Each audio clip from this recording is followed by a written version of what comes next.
welcome to this exclusive interview on GDTV, Great Dominion Television. I am your host. My name is Mike Arnold Malawi. Today is a special day as we have an international guest from Kenya and the other one is our own from Malawi. Let me introduce, or rather, I would like my guests to introduce themselves, starting with...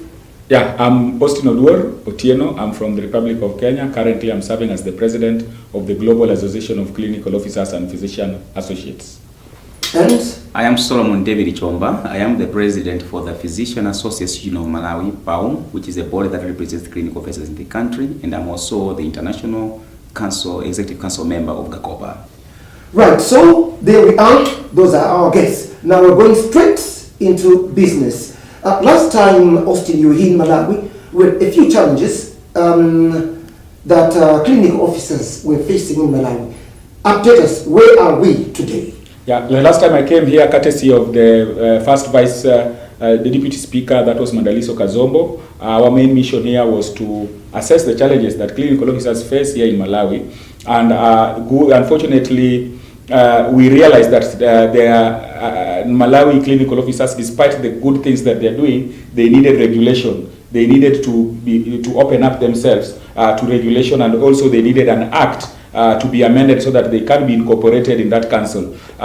Good enough, after deliberations with the Committee of Health, that time, we were with the president at that time, we invited the Medical Council of Malawi to Malaysia, where we held a successful conference in Putrajaya, and with other regulatory bodies from different countries, and considering that we are present in almost 70 countries, the good news is, and I can report, that there is a process that is taking place, and the Medical Council of Malawi has opened it up to clinical officers, and 2 clinical officers will now be in the board in an amended act that is set to be tabled in Parliament. And to us, we see that is a plus.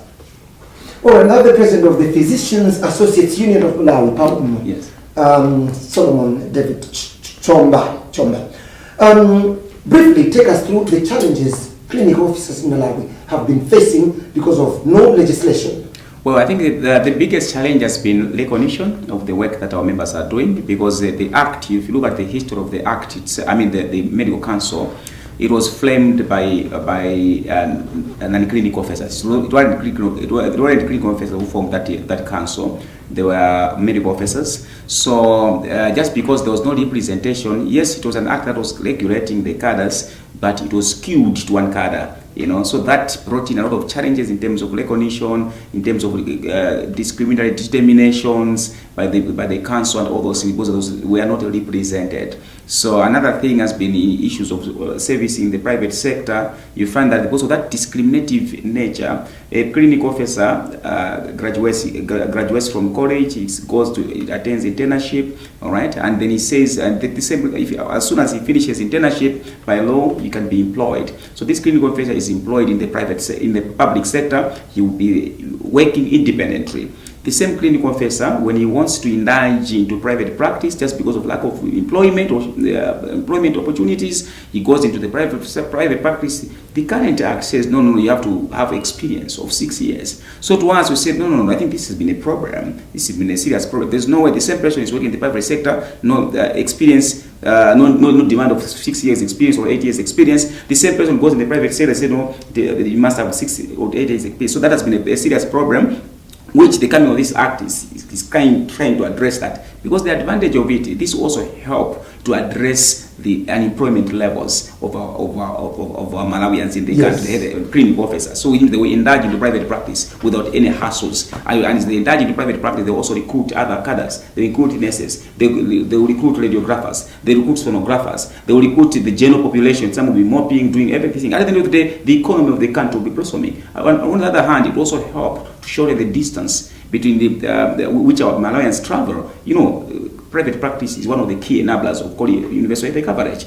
So if more of our clinicians are going into private practice, and the barriers without any scientific evidence have been removed, what will happen is you find that these issues of unemployment levels will be down, and then also quality universal health coverage will be achieved, as per our Malawi Vision 2063. So I think these are some of the few things that this act is going to address, among its the many.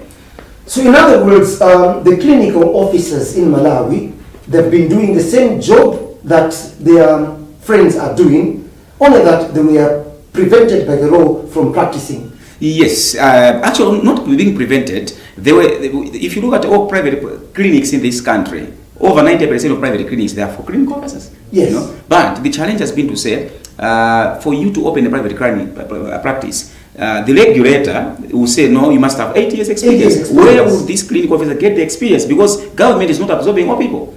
Many people are not absorbed. They have finished school, they have done internship, they are jobless. Where will they get experience? Because with the experience, if the government cannot employ them, then they have to get experience from the private sector. And now the same person, if he wants to go to private sector, they say, no, you must have 8 years experience. You see the mismatch there. You know. So where will I get the experience? Because the government has not employed me. So that's why we came and said, no, we must address this. Because at the end of the day, there is brain drain. Somebody has been trained, you know, medical practice, you need to be practicing. So somebody has finished school and is just left home because the government cannot absorb. And if he wants to go to private sector, the law says, no, you must have experience. This person will start driving taxis. Yeah. And if driving taxis, the time they will be employing, he has lost all the skills, all the knowledge is gone. What are we trying to do? We say, like, we are investing and we are draining it up. So it's a loss, it's a serious loss to the economy and I mean to the country. Now, Austin, you have traveled all the way from the Republic of Kenya to Malawi. This time around, what is your agenda? What's the mission in Malawi? Yeah, the mission in Malawi is very, very simple. It's a huge one tomorrow. We are set to award the state vice president of this country, who is one of us. Yes. And is a clinical officer. For those who don't know, the 20 million Malawians should be aware that their state vice president is one of our members, the clinical officer, who has risen to the highest level office ever for our profession. Remember, our profession, we are present in almost 70 countries in the world. And of the 70 countries, the highest we've achieved is maybe a minister or a cabinet secretary or a member of parliament in different countries. So this is an achievement to us. And of course, with such, we need to honor. And that is the reason why my team, I've led my team here. Not all my members are here, but a few of them have come here. And we will be awarding the vice president tomorrow. And on top of that, we came here earlier to engage with the Ministry of Health. We've engaged with the Medical Dental Council. My president here has said that the issue of labor mobility, that is a very important thing that we need to talk about. He's talking about brain drain. Yes. We can change the brain drain to brain gain. Yes.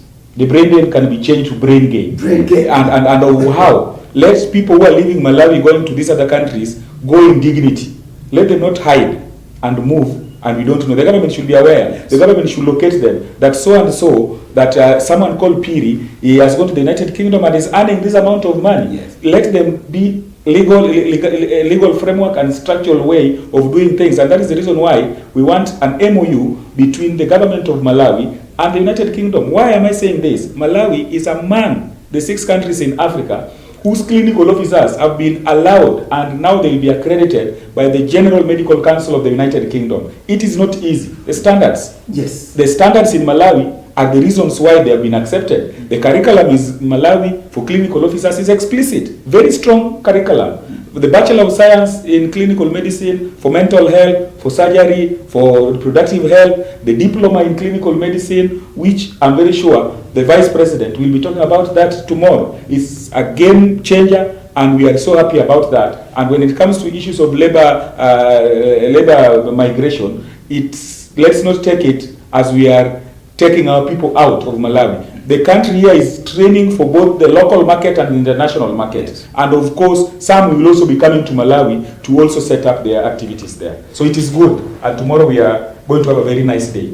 Now, quickly, the President of Power, Solomon David Chomba, when we look at the legislation to make sure that the law is enacted, how far has Malawi gone? Well, in as far as the legislation, the bill is already drafted. Everything is done. And the bill is at Ministry of Justice, and we're expecting the next coming Parliament has to make sure that this bill is passed and this bill is assented by the President.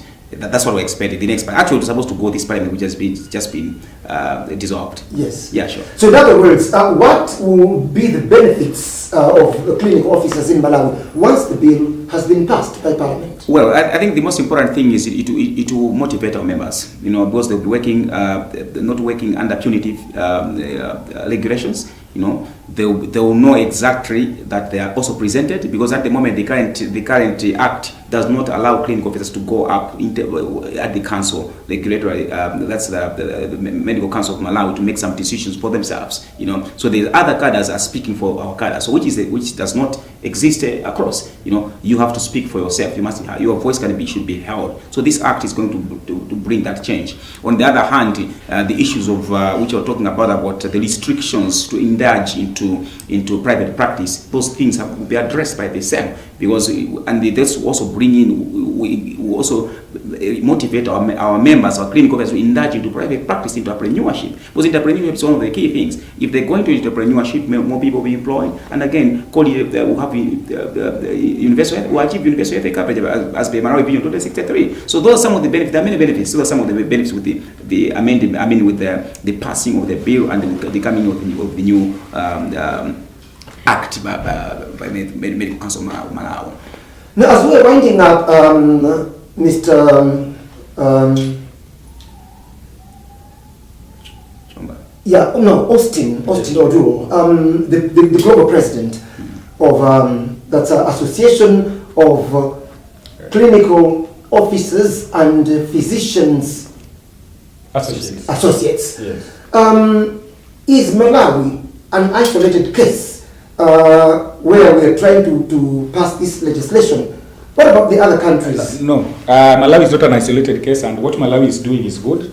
They are calling for what is called autonomy. Yes. And so that autonomy is very important for a cadre, that they can do their things as per the law and as per their training. So it's also in Kenya and very many countries that if I start naming them here with the details, what I just want to say is that most of these countries have got the same issues, and there are also some that are regulated by others, and they're now pushing. Like Sierra Leone, all that time they were regulated by different people, but right now they have even if it is not their own body, but they're in a body where they have their voice there. There are people represented there. Papua New Guinea, for the last 30 or 50 years, they have never had even a member sitting in the board for the medical the regulatory board. But from last year, the president of that association was now incorporated in the board. South Sudan had no regulation. Right now, it is being brought up. So that is the reason why we are formed, and our work is advocacy, and we also meet governments, and we also have conferences. These conferences that we have really help us so much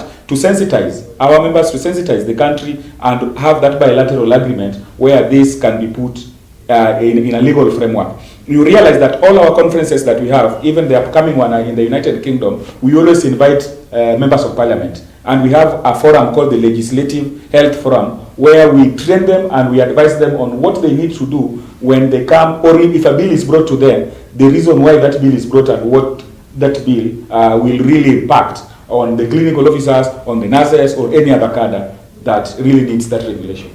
Now, Mr. Chomba, looking at all these developments, what is your word to the parliamentarians in Malawi in as far as this legislation is concerned? Well, I think what is needed is parliamentarians. The good part is that people who understand who our cadres are.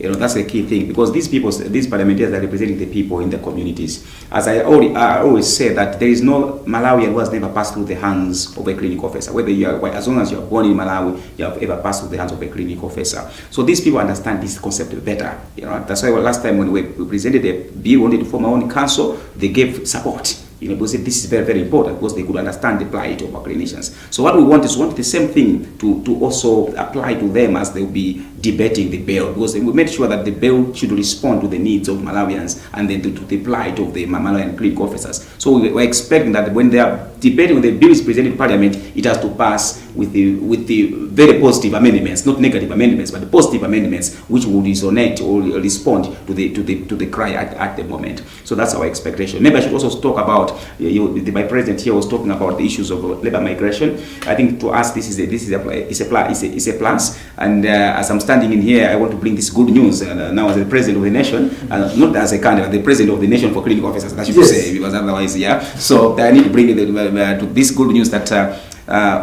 Proudly now clinical officers can be exported, to go in UK and work there. So as PAUM together with our friend GACOPA, we are working together with the Ministry of Health here in Malawi as well as Ministry of Labor to make sure there should be a good signing MOU with the UK government. And this thing will be done because we're having a conference in UK. Yes. We'll be going to UK August. So we expect coming out from there, we'll carry a very good news that we have signed an MOU with UK government, yes, whereby Malawian clinic officers can also be exported, and the benefit will be to the government. Issues of forex, all those things, and again also remittance, taxes and all those things. So government is a win. Other than having clinic officers being trained here, just staying, rotting and driving taxis, and yet they're professionals. So these are some of the good things that I wanted to talk about. Even the awarding of the Vice President itself to us is a plus, and I'm so glad that our Vice President will be the patron for the GACOPA Africa, which is something that is key, and Malawi being the first country to produce such a high level position from our cadres. I think this has brought in excitement to our cadres. Thank you so much. And finally, what are you looking forward to beyond this before you go back to Kenya? Beyond this, I'm looking forward to a situation where it has really put us in the global map when it comes to having the status of the Vice President. And secondly, I also welcome the Minister for Health, Kumbiza Chiponda, who has accepted to attend our conference in the United Kingdom together with this team. So they are welcome in the United Kingdom, and moving forward, I will still continue coming to Malawi and to ensure that clinical officers and the profession is one of the best professions in the world. Yes. Well, then we come to the end of this exclusive interview. We have the privilege to talk to the president of GACOPA, Austin Oduor, and the president of Paola Solomon Deb Chomba. My name is Mike Aaron Malawi. Keep watching Great Dominion Television.